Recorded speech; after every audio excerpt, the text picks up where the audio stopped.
Assalamualaikum warahmatullahi wabarakatuh. Perkenalkan, nama saya Lali Suandani dengan NPM 2223025011.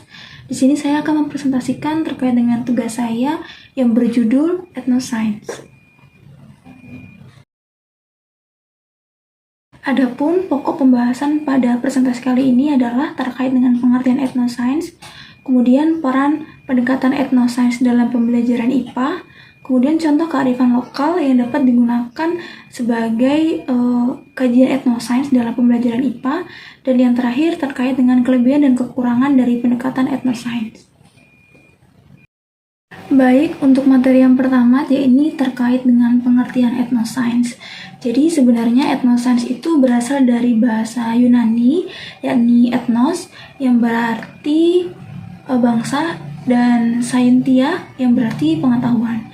Jadi ethnoscience ini kurang lebih merupakan suatu pengetahuan yang dimiliki oleh suatu bangsa, atau lebih tepatnya lagi suku bangsa yang menempati suatu daerah tertentu atau kelompok sosial tertentu.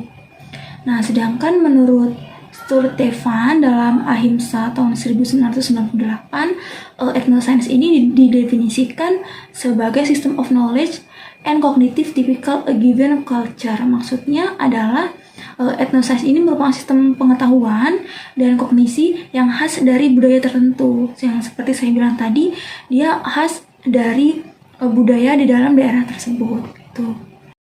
Nah, jadi penekanan si ethnoscience ini sendiri itu merupakan suatu pengetahuan yang khas dari suatu masyarakat tertentu.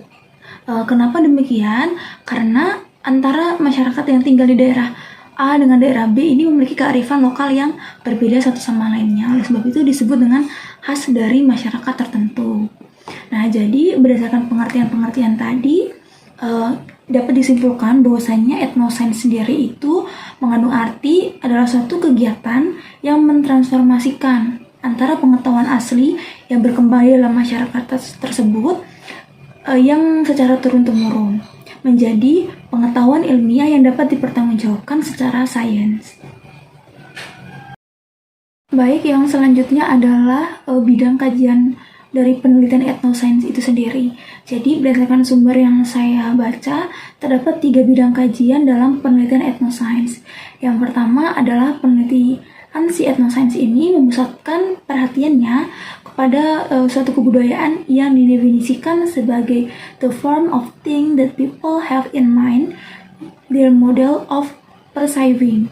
Maksudnya adalah si ethnoscience ini digunakan sebagai model untuk mengklasifikasikan lingkungan atau situasi sosial yang sedang dihadapi. Nah, pada penelitian ethnoscience ini bertujuan untuk mengetahui gejala-gejala materi yang mana dianggap penting oleh suatu masyarakat atau kebudayaan tertentu, di mana yang diteliti adalah bagaimana mereka itu dapat mengorganisir berbagai gejala tersebut dalam sistem pengetahuannya, atau dikenal sebagai pengetahuan asli atau indigenous science. Jadi pengetahuan asli yang berasal dari suatu masyarakat tertentu. Gitu. Tadi kan di kata-katanya ada model of perceiving, maksudnya adalah model persepsi dari suatu masyarakat tertentu. Jadi masyarakat di daerah tersebut percaya bahwasannya itu tuh pengetahuan dari nenek moyang mereka gitu. Makanya disebut dengan indigenous science atau pengetahuan asli masyarakat. Kemudian bidang kajian yang kedua adalah peneliti itu berusaha mengungkap struktur-struktur yang digunakan untuk mengklasifikasikan lingkungan, baik fisik maupun sosial. Nah, berbagai studi tentang ethnoscience yang telah dilakukan, si bidang kajian ini itu biasanya penelitiannya terkait dengan tumbuh-tumbuhan, klasifikasi jenis binatang, klasifikasi penyakit, klasifikasi warna, dan sebagainya. Nah, penelitian ethnoscience kedua ini itu menjadi pusat perhatian utama, yakni cara-cara, aturan-aturan, norma-norma, nilai-nilai yang boleh dan dilarang dalam suatu kebudayaan tersebut. Nah, yang terakhir adalah penelitian yang memusatkan perhatiannya pada kebudayaan sebagai a set of principle for creating dramas, for writing script, and of course for recruiting player and audience. Maksudnya adalah si bidang kajian ethnoscience ini terkait dengan seperangkat prinsip-prinsip untuk menciptakan, membangun peristiwa, mengumpulkan individu dan orang banyak. Ini bisa dalam bidang kajian pendidikan, di mana suatu kebudayaan yang diangkat dari suatu daerah tersebut akan dijelaskan secara sains bersama orang banyak. Orang banyak ini adalah si peserta didiknya. Yang selanjutnya adalah 5 aspek utama dalam penelitian etnoscience. Nah, menurut Warren dan teman-temannya pada tahun 1995, beliau mengklasifikasikan tentang kajian etnoscience ini yang mencakup 5 aspek utama. Yang pertama adalah penilaian historis terhadap komunitas atau masyarakat tertentu dalam lingkungan alam dan budayanya. Jadi penilaian terhadap bagaimana sejarah dari suatu kebudayaan itu dalam masyarakat tertentu. Nah, kemudian selanjutnya adalah referensi istilah dari kebudayaan spesifik atau kebudayaan terkait. Jadi gini, dalam suatu sistem kebudayaan dalam suatu daerah tertentu, itu pasti banyak istilah-istilah yang digunakan. Misalnya dalam daerah Lampung itu kan dikenal ada 5 pios pesengire. Nah, yang pertama itu ada bejulu baado, kemudian ada neminimah, ngelanyapur, dan lain sebagainya. Nah, istilah-istilah ini kan istilah asing yang tidak dikenal dalam dunia sains. Oleh sebab itu, perlunya referensi dari istilah-istilah yang digunakan secara spesifik di dalam kebudayaan tertentu agar dapat ditransformasikan ke dalam pengetahuan, seperti itu. Kemudian yang selanjutnya adalah pendekatan holistik terhadap masuknya berbagai subsistem pengetahuan dan teknologi di sektor seperti kebudayaan, pertanian, lingkungan, dan pendidikan. Jadi memasukkan si sejarah ini ke dalam sistem pengetahuan, bisa dalam bidang kedokteran, etnomikrobiologi, dan lain sebagainya.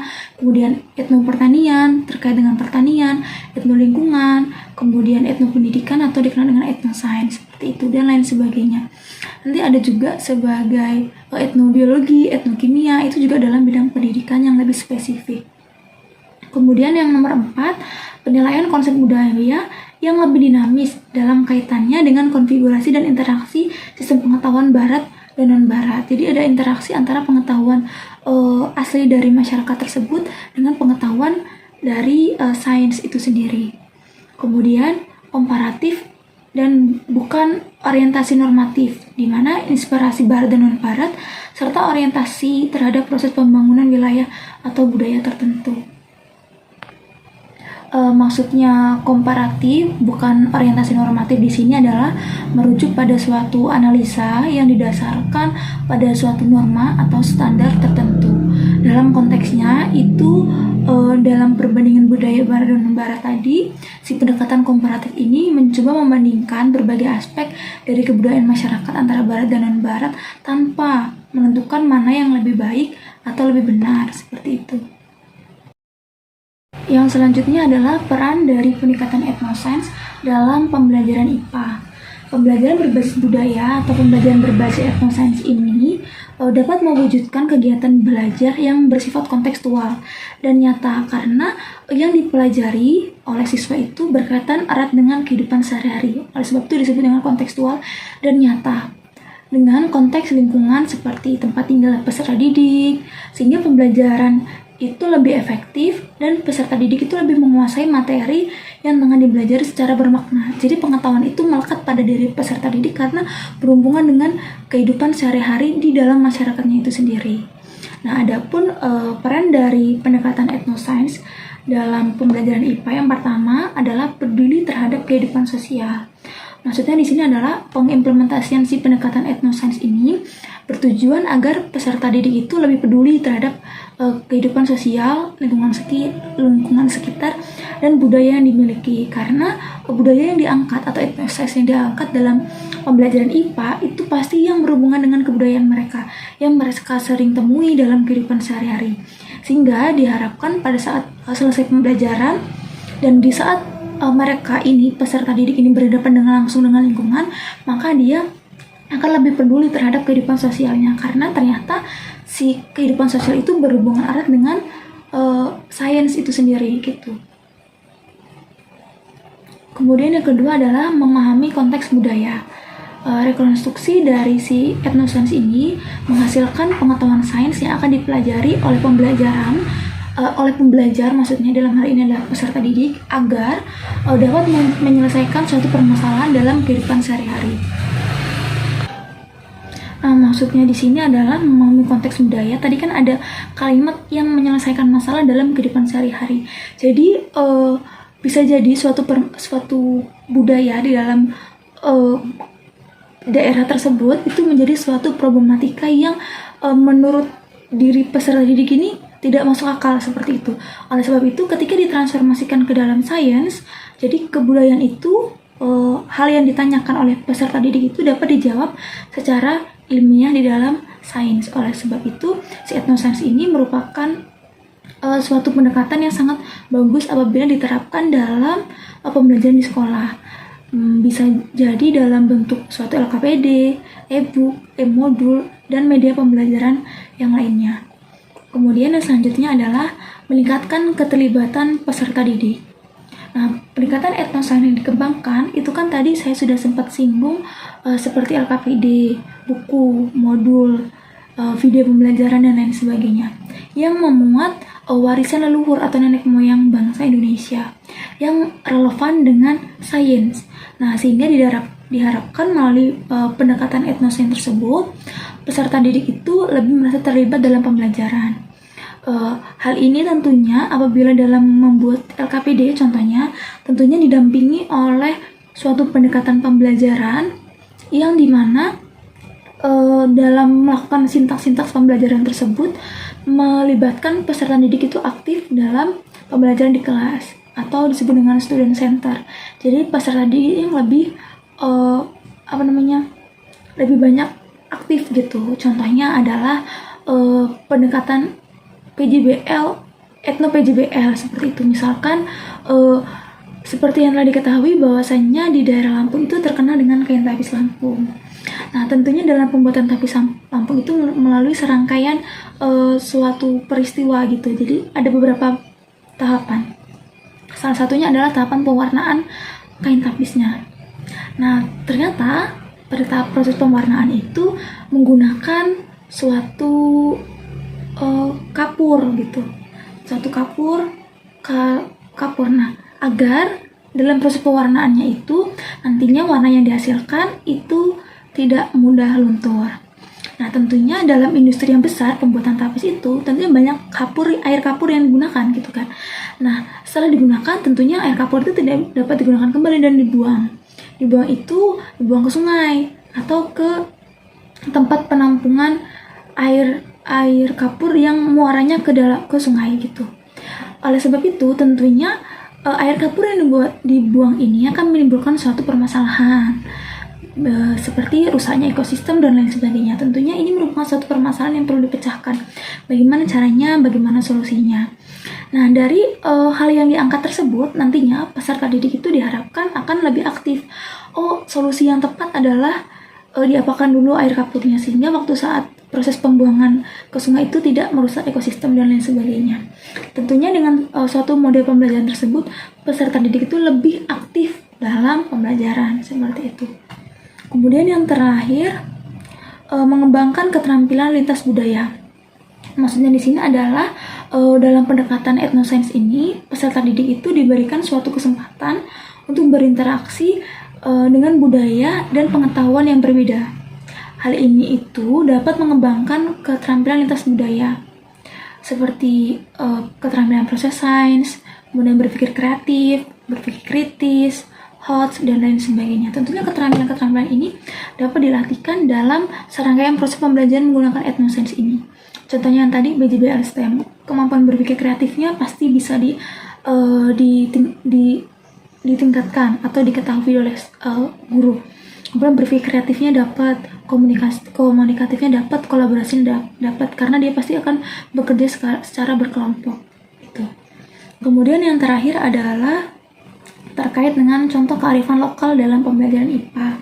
Nah, berikut ini saya telah menampilkan beberapa contoh kearifan lokal yang dapat diterapkan dalam pembelajaran untuk sebagai referensi bagi Bapak Ibu guru apabila ingin menerapkan pendekatan etnosains ini dalam IPA. Yang pertama adalah terasi Madura pada materi bioteknologi. Nah, terasi Madura ini dibuat dari rebon atau udang yang dikeringkan. Nah, tentunya sebelum rebon ini langsung digunakan sebagai terasi, ini melakukan serangkaian proses pembuatan terasi tersebut.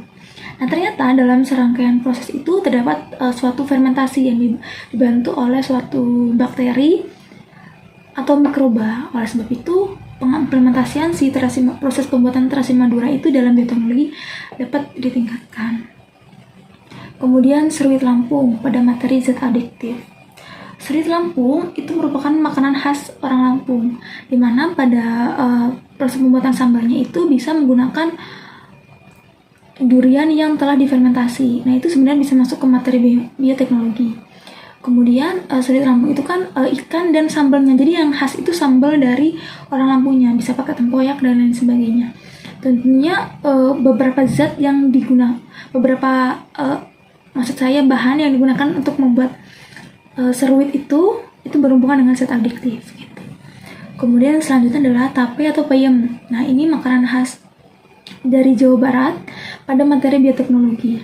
Nah, tentunya sudah diketahui bahwasanya dalam pembuatan tape itu kan perlu ditutup rapat, kemudian diberi ragi. Nah, ragi itu kan suatu mikroba yang dapat digunakan untuk melakukan fermentasi, sehingga si tape yang dihasilkan itu rasanya manis. Nah, tentunya manis itu dari mana? Dari serangkaian proses reaksi kimia di dalam pembuatan tape itu. Kenapa harus ditutup rapat dan lain sebagainya. Kemudian yang selanjutnya adalah batik Pekalongan pada materi perubahan fisika dan perubahan kimia. Nah, sebenarnya ini mirip dengan pentapis Lampung yang telah saya ungkapkan sebelumnya. Jadi batik Pekalongan ini kan dalam pembuatan batik itu kan pasti butuh kain, pasti butuh pewarnanya batik itu dan lain sebagainya. Nah, kemudian dicuci batiknya agar warna yang dihasilkan bagus, kemudian dijemur dan lain sebagainya. Tentunya dalam proses pembuatan batik itu dibutuhkan suatu bahan, dan ternyata bahan yang telah selesai digunakan untuk membatik itu kan akan dibuang dan menghasilkan limbah. Nah, limbahnya itu akan mengakibatkan pencemaran lingkungan. Nah, proses pembuatan batik itu dari awal benang, kemudian ditenun jadi kain, kemudian pewarna batik dan lain sebagainya, itu merupakan suatu proses perubahan fisika dan perubahan kimia. Kemudian yang selanjutnya adalah napai pada materi bioteknologi. Nah, napai yang dimaksud di sini merupakan suatu proses pembuatan tape yang terkenal di daerah Lima. Ini mirip seperti peyem, seperti itu. Kemudian yang selanjutnya adalah kelebihan dan kekurangan dari etnosains. Adapun yang pertama, yakni kelebihan dari etnosains adalah pembelajaran IPA menjadi lebih relevan dalam kehidupan sehari-hari. Nah, ini pastinya sangat relevan karena etnosains atau kebudayaan yang diangkat dalam pembelajaran IPA ini merupakan sesuatu yang mereka jumpai dalam kehidupan sehari-hari. Kemudian menumbuhkan rasa cinta tanah air. Mengapa? Karena kan kebudayaan yang diangkat, jadinya mereka pasti ternyata ini tuh berhubungan loh sama IPA. Jadi mereka lebih menghormati atau mencintai kebudayaan mereka.